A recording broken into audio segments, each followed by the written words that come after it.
بسم اللہ الرحمن الرحیم۔ السلام علیکم۔ ایمان کو مضبوط کرنے کا واحد راستہ ہے قرآن پر غور و فکر۔ دنیا کی کوئی اور چیز آپ کا ایمان مضبوط نہیں کر سکتی۔ اور پتہ ہے قرآن پر غور کرنے کا موقع کب ملتا ہے؟ جب آنکھ اور کان حلال چیزوں کے قریب ہوں۔ آنکھیں دل کا آئینہ ہوتی ہیں اور کان دماغ کو تقویت دیتے ہیں۔ اب جتنا فساد آنکھ سے دیکھیں گے اور کان سے سنیں گے اتنا قرآن سے دور ہو جائیں گے اور ایمان کمزور ہوتا رہے گا۔ اور اب آنکھ اور کان کو کیسے حلال کی طرف لایا جائے؟ کوشش سے۔ ہدایت وہ واحد چیز ہے جو رب بن مانگے نہیں دیتا۔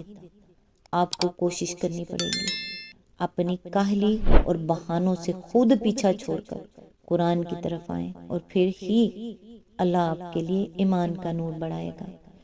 آج انشاءاللہ سورہ ال انسان یعنی کہ سورہ دہر کی آیت نمبر 4 سے سٹارٹ کریں گے۔ اس کا ترجمہ اور تفسیر تفہیم القرآن سے بیان کروں گی جو اہل سنت جماعت کے لیے ہے۔ اعوذ باللہ من الشیطان الرجیم، بسم اللہ الرحمن الرحیم۔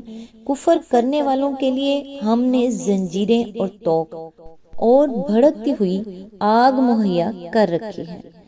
آیت نمبر 5، نیک لوگ جنت میں شراب کے ایسے ساغر پئیں گے جن میں آب کافور کی آمیزش ہوگی۔ اس کی تفسیر ہے، اصل میں لفظ ابرار استعمال ہوا ہے جس سے مراد وہ لوگ ہیں جنہوں نے اپنے رب کی اطاعت کا حق ادا کیا ہو، اس کے عائد کیے ہوئے فرائض بجا لائے ہوں اور اس کے منع کیے ہوئے افعال سے اجتناب کیا ہو۔ آیت نمبر 6، یہ ایک بہتا چشمہ ہوگا جس کے پانی کے ساتھ اللہ کے بندے شراب پئیں گے اور جہاں چاہیں گے بسہولت اس کی شاخیں نکال لیں گے۔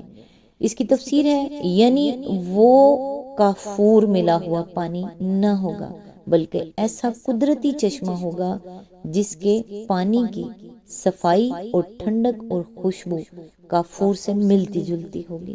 اسی آیت کے ضمن میں آگے فرمایا، عباد اللہ یعنی اللہ کے بندے یا عباد الرحمن یعنی رحمان کے بندے کے الفاظ اگرچہ لغو طور پر تمام انسانوں کے لیے استعمال ہو سکتے ہیں کیونکہ سب ہی خدا کے بندے ہیں، لیکن قرآن میں جہاں بھی یہ الفاظ آئے ہیں ان سے نیک بندے ہی مراد ہیں۔ گویا کہ بد لوگ جنہوں نے اپنے آپ کو بندگی سے خارج کر رکھا ہو اس قابل نہیں ہیں کہ ان کو اللہ تعالیٰ اپنے اسم گرامی کی طرف منسوب کرتے ہوئے عباد اللہ یا عبد الرحمن کے معزز خطاب سے نوازے۔ اسی آیت کے ضمن میں آگے فرمایا، یہ مطلب نہیں ہے کہ وہاں وہ کدال پھاوڑے لے کر نالیاں کھودیں گے اور اس طرح اس چشمے کا پانی جہاں لے جانا چاہیں گے لے جائیں گے، بلکہ ان کا ایک حکم اور اشارہ اس کے لیے کافی ہوگا کہ جنت میں جہاں وہ چاہیں اسی جگہ وہ چشمہ پھوٹ بہے۔ بس سہولت نکال لینے کے الفاظ اسی مفہوم کی طرف اشارہ کرتے ہیں۔ آیت نمبر 7، یہ وہ لوگ ہوں گے جو دنیا میں نظر پوری کرتے ہیں اور اس دن سے ڈرتے ہیں جس کی آفت ہر طرف پھیلی ہوئی ہوگی۔ اس کی تفسیر ہے، نظر پوری کرنے کا ایک مفہوم یہ ہے کہ جو کچھ آدمی پر واجب کیا گیا ہو اسے وہ پورا کریں۔ دوسرا مفہوم یہ ہے کہ جو کچھ آدمی نے خود اپنے اوپر واجب کر لیا ہو یا بالفاظ دیگر جس کام کے کرنے کا اس نے عہد کیا ہو اسے وہ پورا کریں۔ تیسرا مفہوم یہ ہے کہ جو کچھ آدمی پر واجب ہو خواہ وہ اس پر واجب کیا گیا ہو یا اس نے خود اپنے اوپر واجب کر لیا ہو اسے وہ پورا کرے۔ ان تینوں مفہومات میں سے زیادہ معروف مفہوم دوسرا ہے اور عام طور پر لفظ نظر سے وہی مراد لیا جاتا ہے۔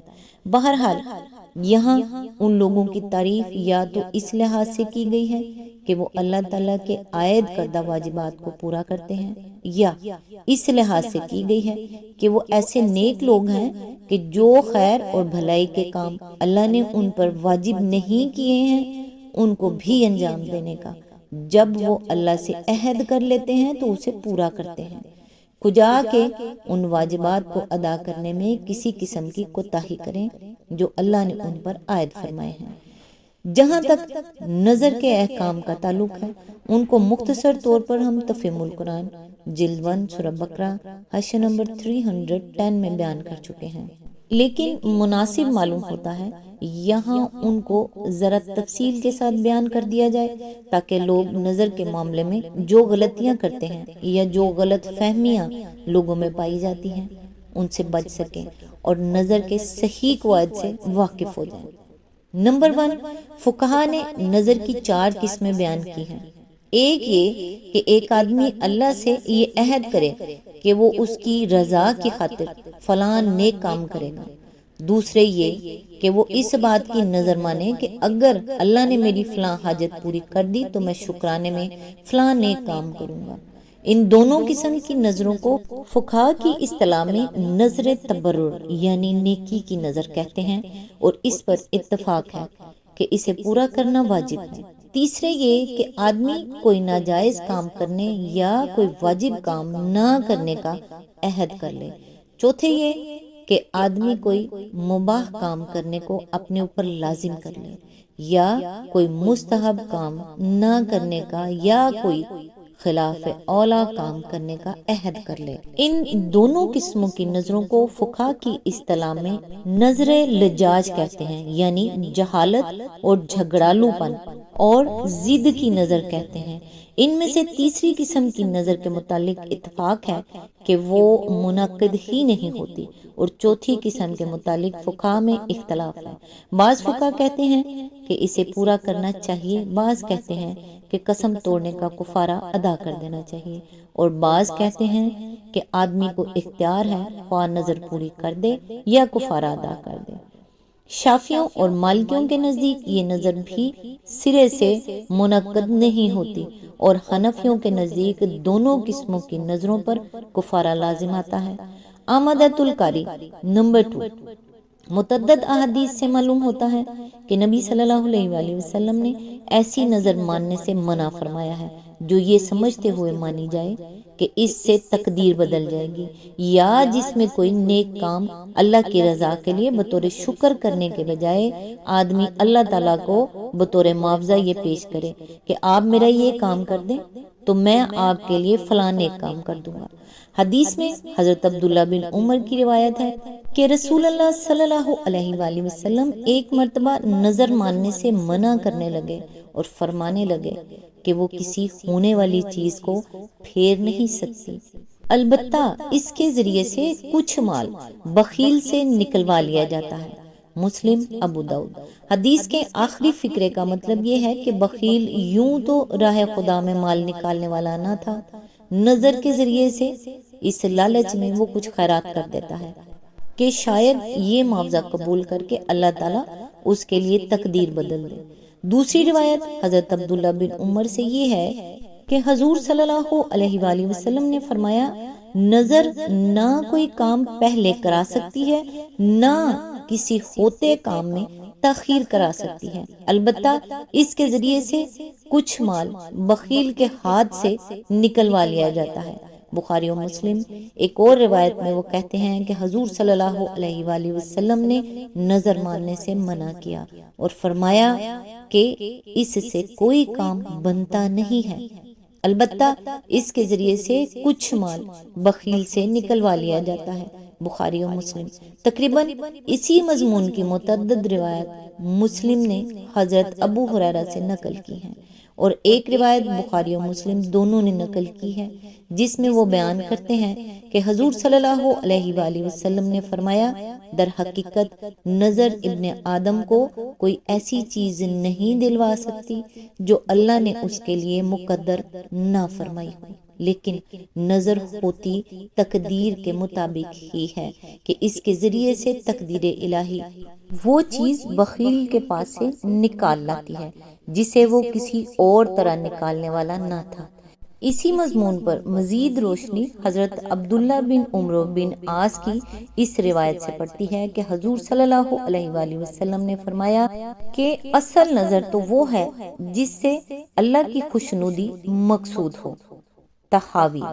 نمبر 3، نظر کے معاملے میں ایک اور قاعدہ۔ رسول اللہ صلی اللہ علیہ وآلہ وسلم نے یہ بیان فرمایا ہے کہ صرف وہ نظر پوری کرنی چاہیے جو اللہ کی اطاعت میں ہو۔ اللہ کی نافرمانی کرنے کی نظر ہرگز پوری نہیں کرنی چاہیے۔ اسی طرح ایسی چیز میں کوئی نظر نہیں ہے جس کا آدمی مالک نہ ہو، یا ایسے کام میں کوئی نظر نہیں ہے جو انسان کے بس میں نہ ہو۔ حضرت عائشہ کی روایت ہے کہ حضور صلی اللہ علیہ وآلہ وسلم نے فرمایا، جس نے یہ نظر مانی ہو کہ اللہ کی اطاعت کرے گا تو اسے اس کی اطاعت کرنی چاہیے، اور جس نے یہ نظر مانی ہو کہ اللہ کی نافرمانی کرے گا تو اسے نافرمانی نہیں کرنی چاہیے۔ بخاری، ابو داؤد، ترمذی، نسائی، ابن ماجہ، طحاوی۔ ثابت بن ضحاک کہتے ہیں کہ نبی صلی اللہ علیہ وآلہ وسلم نے فرمایا، اللہ کی نافرمانی میں کسی نظر کے پورا کرنے کا کوئی سوال پیدا نہیں ہوتا، نہ کسی ایسی چیز میں جو آدمی کی ملکیت میں نہ ہو۔ ابو داؤد۔ مسلم نے اسی مضمون کی روایت حضرت عمران بن حسین سے نقل کی ہے، اور ابو داؤد میں حضرت عبداللہ بن عمر بن عاص کی روایت اس سے زیادہ مفصل ہے، جس میں وہ حضور صلی اللہ علیہ وآلہ وسلم کا یہ ارشاد نقل کرتے ہیں کہ کوئی نظر اور کوئی قسم کسی ایسے کام میں نہیں ہے جو آدمی کے بس میں نہ ہو، یا اللہ کی نافرمانی میں ہو، یا قطع رحمی کے لیے ہو۔ آج تک کے لیے بس اتنا ہی، کیونکہ اس آیت کی تفسیر تھوڑی لمبی ہے، لہٰذا آج جہاں سے سلسلہ منقطع ہو رہا ہے، نیکسٹ انشاءاللہ یہیں سے سٹارٹ کرتے ہیں۔ اللہ تعالیٰ سے دعا ہے، اے میرے رب، میں تیری طرف پلٹنا چاہتی ہوں، مجھے اپنے خاص بندوں میں چن لے۔ میں اس دنیا کے پیچھے نہیں بھاگنا چاہتی ہوں، میں لا حاصل کی حسرتوں میں نہیں پڑنا چاہتی، میں چاہتی ہوں کہ میری روح پاک رہے۔ مجھے اتنی توفیق عطا کر کہ میں صبر، ہمت اور استقامت کے ساتھ تیری راہ کے مسافر بن جاؤں۔ بے شک تو ہر چیز پر قادر ہے۔ آمین ثم آمین۔ اگلی ویڈیو تک کے لیے دعاؤں میں یاد رکھیے گا۔ اللہ حافظ۔